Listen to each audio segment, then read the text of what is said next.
তৎকালীন সময়ে যে পদ্ধতি নীতিমালা ছিল ওই নীতিমালায় বহাল রাখতে হবে। এটা পরিবর্তন করা যায় না, প্রতি বছর এটা পরিবর্তন করা যায় না, একটা নীতিমালা থাকতে হবে। এবং আইনে আছে যে যে যখন জয়েন করে তার সময়কালীন সময় যে নীতিমালাটা থাকে ওই নীতিমালাটাই তাকে বাস্তবায়ন করতে হবে।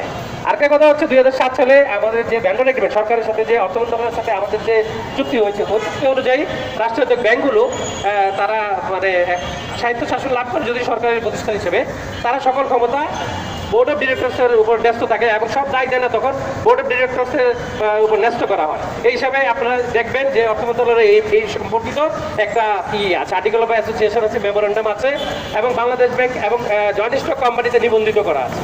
এত কিছুর পরেও অর্থ মন্ত্রণালয় যদি এখন এই সরকারের আমলে তারা হয়তো জিনিসগুলা অজ্ঞতার অভাবে হতে পারে বা তাদের প্রশাসনিক ক্ষমতা একটা অপব্যবহারও হতে পারে। তা আমি বিনীতভাবে অনুরোধ করছি অর্থ মন্ত্রণালয় এই ব্যাপারে কোনো ধরনের নির্দেশনা আমাদেরকে দিতে পারে। এটা আমাদের বোর্ড পাশ করবে, তারা স্বাধীনভাবে পাশ করবে, আমাদের কথা শুনবেন, আমাদের প্রতিনিধিকে ডাকবেন। আমাদের অনেকগুলো এখানে প্রতিনিধি আছেন, অনেকগুলো স্টেক হোল্ডার আছেন আমাদের হিসাবে, তাদের সাথে কথা বলা হয়নি, আজ পর্যন্ত কেউ কথা বলেনি। আমাদের নীরবতা, তারা শুধু নীরব। আমরা প্রায় এই পর্যন্ত প্রায় 50টা স্মারকলিপি দিয়েছি এবং প্রধান উপদেষ্টা অর্থ মন্ত্রণালয় সব জায়গায় দিয়েছি, কিন্তু কোনো স্মারকলিপিতে কোনো কর্ণপাত করছে না। তার মাঝে কি নীরবতা অবজ্ঞা করা হচ্ছে। আমরা চাই এই 31/12/2024 তারিখ ভিত্তিক কাটক ভিত্তিক যে আমাদের যে পদোন্নতি আছে সেটা ওই 24 সালের পদোন্নতি নীতিমালা বা প্রধান নীতিমালার আলোকে পদোন্নতি দেওয়া হোক এই বছর 25 তারিখে 1/1/2025 তারিখ থেকে এটা কার্যকর করে। এটা যদি 26 সালে দেওয়া হয় তাহলে হবে না। আবার দেখা গেছে যে ওই গত বছর সুপার নিউমারি পদোন্নতি কারণে আমাদের রাষ্ট্রায়ত্ত 4টি ব্যাংকে 7,000 পদ আত্মীকরণ করলে আর কোনো পদ থাকে না। দেখা যায় কি 8টি 10টি কোনো পদে 38 সাল আমাদের জীবন শেষ হয়ে যাবে, আমরা আর পদোন্নতি পাবো না যদি এইটা আত্মীকরণ করা হয়।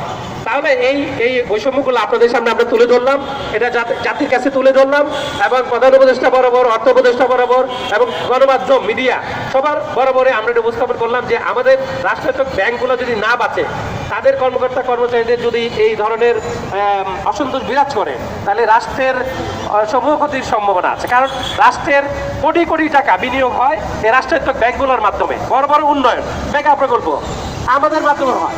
ধরেন আমাদের রূপপুর পারমাণবিক প্রকল্পে সোনালী ব্যাংক 98,000 কোটি টাকা বিনিয়োগ করেছে। পদ্মা সেতুতে সোনালী ব্যাংকের বিনিয়োগ আছে, যমুনা ব্যাংকের জনতা ব্যাংকের বিনিয়োগ আছে। আমাদের এই বিনিয়োগ এবং সরকার প্রতি বছর প্রায় 50% টাকা ব্যাংকগুলো থেকে লোন নিয়ে থাকে, আমাদের ব্যাংকগুলো থেকে লোন নিয়ে থাকে। তারপরেও আমরা প্রতি বছর প্রায় 8 কোটি 10 কোটি টাকা 10,000 কোটি টাকা আমরা লাভ করি এবং এর প্রায় 50% টাকা আমরা সরকারকে রেভিনিউ হিসেবে দিই। তারপর উচ্চকর ব্যাট আপনাদের কাছ থেকে যে টাকাগুলো আমরা হিসেবে পাই পরিচালনা হিসেবে, ওইগুলো আমরা সরকারকেই প্রদান করি। আমরা কোনো রাষ্ট্র পৌঁছতে 1 টাকা বেতন ভাতা নেই না, কিন্তু মন্ত্রণালয় সহ জনপ্রশাসন মন্ত্রণালয়, অর্থ মন্ত্রণালয়, আপনার পুলিশ বলেন, আর্মি বলেন, বিডিআর বলেন, তারা কিন্তু রেভিনিউ খাত থেকে বেতন নেয়। আমরা আমাদের নিজস্ব প্রয়োজন মিটিয়ে সরকারকে প্রতি বছর হাজার হাজার কোটি টাকা আমরা মুনাফা দিচ্ছি, কিন্তু আমরা কিন্তু মুনাফা পাচ্ছি না, আমাদেরকে নির্দিষ্ট করে দেওয়া হচ্ছে। আপনি দেখেন পেট্রোলিয়াম কর্পোরেশন, সরকারি জীবন বীমা কর্পোরেশন সহ যার সাথে যতগুলো প্রতিষ্ঠান আছে তারা তার নিজস্ব পদ্ধতিতে তারা তাদের কর্মচারীদের পদোন্নতি দিচ্ছে, কিন্তু আমাদের বেলায় এসে এগুলো কোনো কিছু কার্যকর করে না।